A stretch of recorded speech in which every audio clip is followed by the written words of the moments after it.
All right, as I mentioned early on in the program, protesters this weekend will be assembled for the No Kings demonstration in D.C. and across the nation. And one thing will be very clear, the fanatical animosity against President Trump. But what's also been increasingly clear is the far left's animosity against conservatives and Christians, and even liberals who won't bow to the radical leftist ideology. And sometimes that animosity drives people to take extreme measures in order to silence, intimidate, and even worse. Well, among those who have joined us here in California for the Pray Vote Stand Summit is someone who experienced firsthand what happened when someone with animosity against conservatives uses the legal system to go after individuals like you and me. My name is Jason McGuire. I'm a husband, I'm a father, I'm a Christian leader here in the state of New York.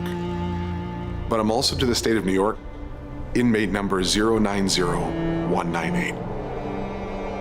You know, when you think about politics in our day, we tend to watch California and New York. And what happens on either of those coasts that begins to drift into other places across the country. I am the canary in the coal mine here in New York. If you gave the opportunity to leftists, to progressives anywhere around the country, this is what they would seek to accomplish. This is a wake-up call. And for the rest of my life, as a result of Letitia James' lawfare, I will always carry a number with my name, and they will know me as inmate 090198.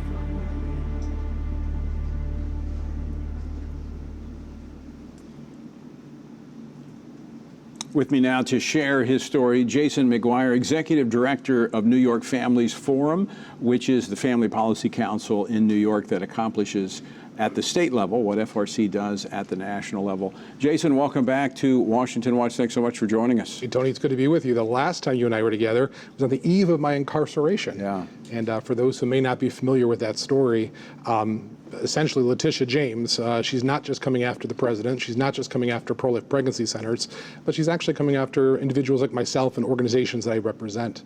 Letitia James had used a bogus claim to open up a wide investigation to my organization that went on for multiple years. It looked at millions of dollars of transactions, tens of thousands of digital transactions, costing us nearly costing the state of New York nearly $750,000 million, and my organization almost $500,000 in expenses and lost revenue.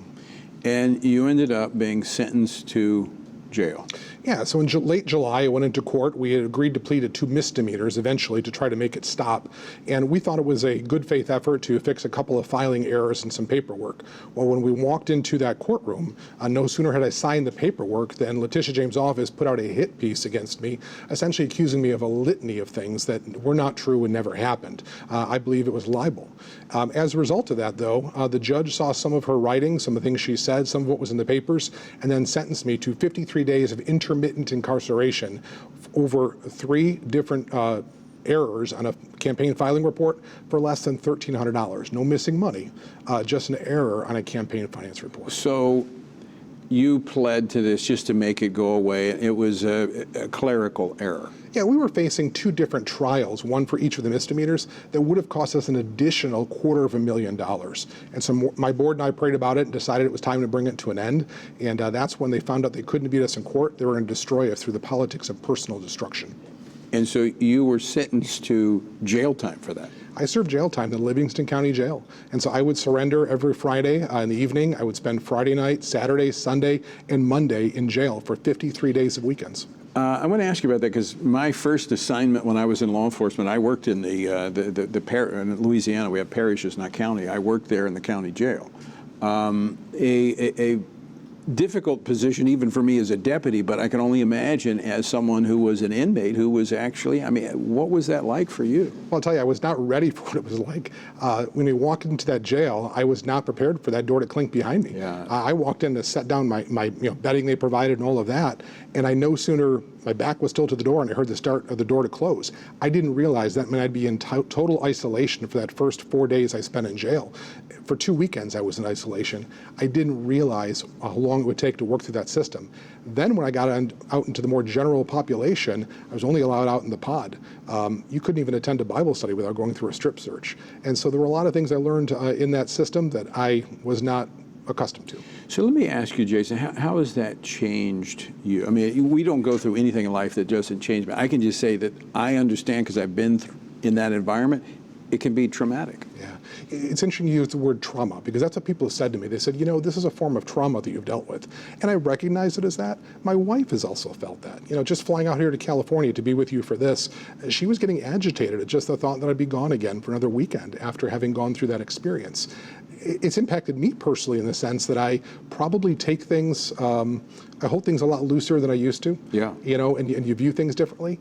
But we also recognize that while I would not have chosen this path, it's the one the Lord allowed into our lives, and we're anxious to see what He does with this part of our story. All right, we just have a little over a minute left. There's a documentary that has been done on this so people can know all about it from start to finish.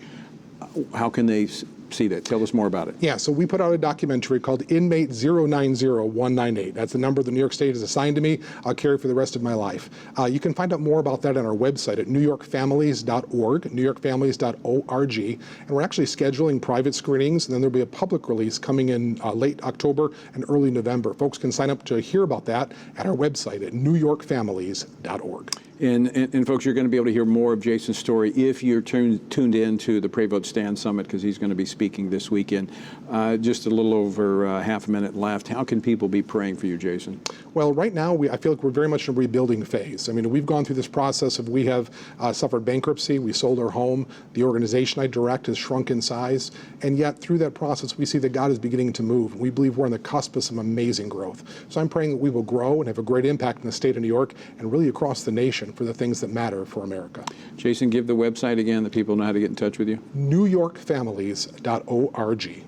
newyorkfamilies.org. Folks, I want to encourage you to pray for Jason. Check out the website and get in contact with him about the documentary. You want to hear the story. Jason, thanks for being with us. Thank you, Tony.